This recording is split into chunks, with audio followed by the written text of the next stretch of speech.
राधा वल्लभ श्री हरिवंश। इस वीडियो में हम बात करने जा रहे हैं साल 2025 में निर्जला एकादशी का व्रत 6 जून को करना चाहिए कि 7 जून को करना चाहिए। तो देखिए दोनों दिन उत्तम है, लेकिन परिस्थितियां क्या क्या बन रही वो मैं आपको बता देती हूं।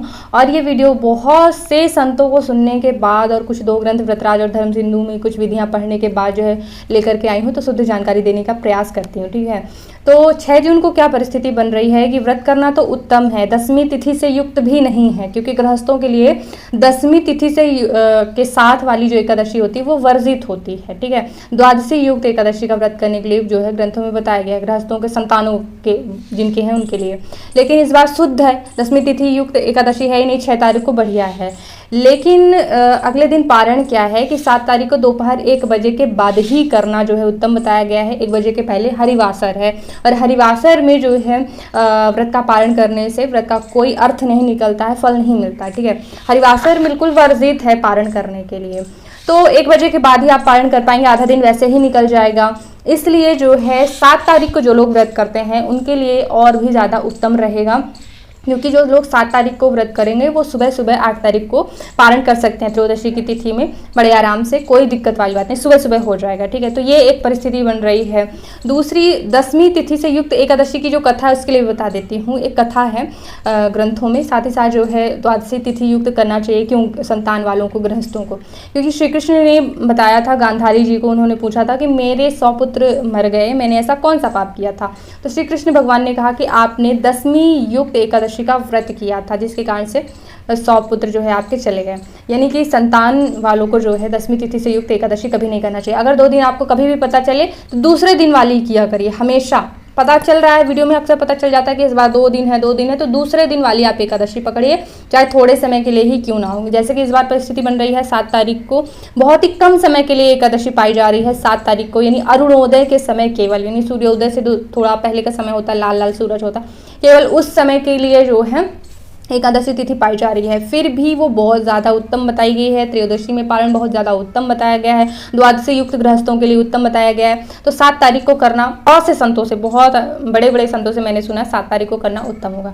लेकिन 6 तारीख को जो लोग कर रहे हैं उनके लिए भी डरने की बात नहीं है, क्योंकि इस बार शुद्ध एकादशी है, दसवीं तिथि युक्त है ही नहीं, क्योंकि दसवीं तिथि 2 बजे रात को ही समाप्त हो जा रही है और जो है तो एकादशी शुद्ध है। तो 6 तारीख को भी करना चाहिए, लेकिन इसमें थोड़ा दिक्कत ये है कि पारण आप आधे दिन में यानी 1 बजे के बाद ही कर पाएंगे। ठीक है, तो मेरे हिसाब से उत्तम रहेगा कि 7 तारीख को जो है व्रत किया जाना चाहिए। कुछ और जानकारी देना चाहूँ तो देखिए कई संतों का मत ऐसा भी है, कई लोग ऐसा भी कर रहे हैं कि 6 तारीख को जो है वो फलाहार पर एकादशी का व्रत कर रहे हैं और 7 तारीख को निर्जला एकादशी का व्रत कर रहे हैं। तो उनका दोनों एकादशी का जो है उनको फल मिल जाएगा, है ना।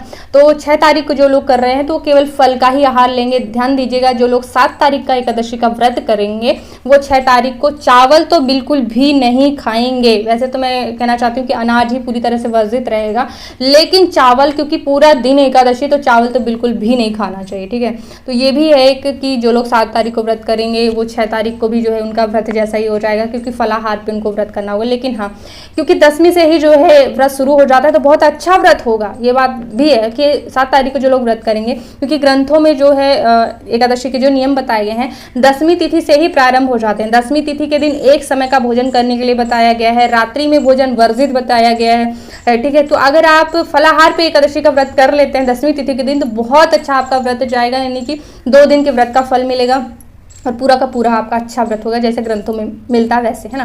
तो साथ ही साथ ध्यान रखिएगा, नियम यह भी है कि सूर्यास्त से पहले जो है 10वीं तिथि के दिन भोजन नहीं करना चाहिए। ठीक है, एक ही समय का आहार लेना चाहिए।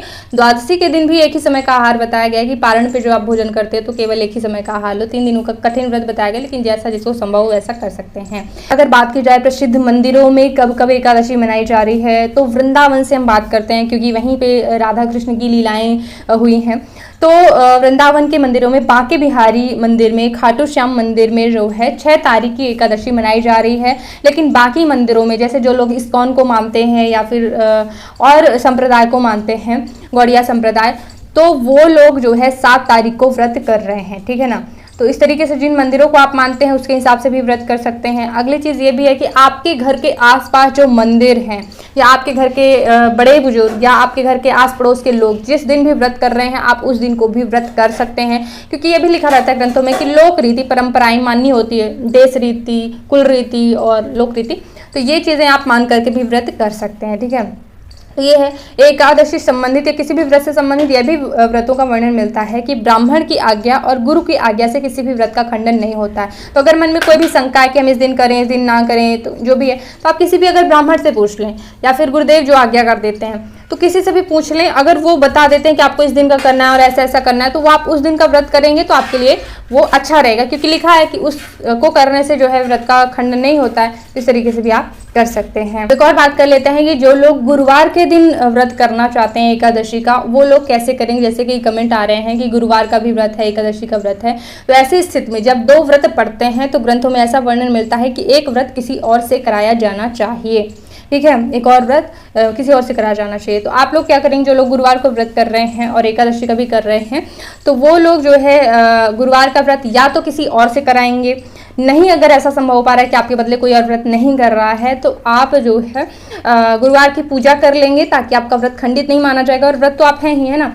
लेकिन आप साथ ही साथ एक एक्स्ट्रा व्रत बाद में कर लेंगे। जैसे 16 की गिनती में व्रत करें तो आप 17 व्रत कर लीजिएगा, 18 व्रत कर लीजिएगा, ऐसे, है ना।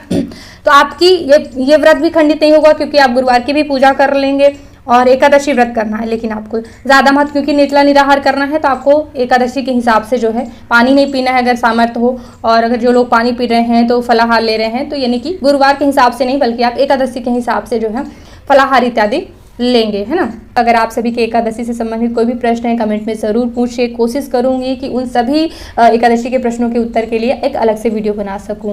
वैसे पूजा विधि का, नियमों का अलग अलग से मैंने वीडियो बनाया हुआ है, बहुत ही महत्वपूर्ण है, ग्रंथों शास्त्रों से पढ़कर जानकारी उपलब्ध कराती हूँ। तो ज़रूर एक बार उन वीडियो को देखिएगा और कमेंट में राधे राधे ज़रूर लिखिएगा। व्रत कर रहे हैं तो आप सभी नाम जप भी ज़रूर कीजिएगा। राधे राधे।